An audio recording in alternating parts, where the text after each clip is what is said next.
आणि हे सगळे आज येऊन मजा बघून जाणार. पण हे विमान आमच्या बोकांडी पडलं असतं तर जबाबदार कोण आहे? तुमचं मागणं ही रेड बर्ड कंपनी आमच्या इथं नाही पाहिजे. कारवार गेले बऱ्याच दिवसापासून आहे, पण त्यांचं कधीही अपघात, हे रेड बर्डचं हे 4था-5वा अपघात आहे माझ्या पाहण्यात.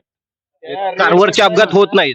आजपर्यंत तर नाही मी पाहिलं इथं झालेलं. होत असतील पण मी नाही पाहिलं झालेलं. गुजबावी गावात रेडबर्ड नावाची कंपनी एक पायलट ट्रेनिंग देते.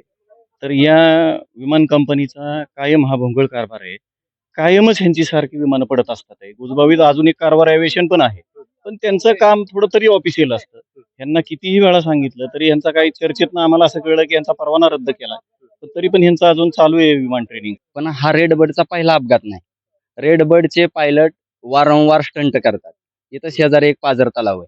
त्या पाझर तलावावरती ते फुल तलाव भरल्यानंतर ना ते वरतून विमान नेतात आणि त्याची लाट तयार होताना ते बघतात. त्यांना मजा वाटत असेल, परंतु त्यांना मरायचं असेल ना तर त्यांनी हायवेवरती यावं आणि त्या एखाद्या मोठ्या कंटेनर खाली जीव द्यावा. जे लोक शेतकरी आहेत त्यांना जगायचं, ते आमच्या गावातील प्रमुख लोक त्यांच्याकडे काही लोकहिताचं काम घेऊन गेले तर ते 3-3 तास त्या गेटवरती उभा करतात आणि निरोप देतात बाहेर की आम्हाला गावची गरज नाही. तर या ठिकाणी रेडबर्ड प्रमाणेच कारवर एव्हिएशन ही देखील संस्था आहे. काय म्हणायचं या संस्थेविषयी आपल्याला? कारवरचं विमान अजून म्हणजे त्यांचं विमान पडण्याचं प्रमाण खूप कमी आहे.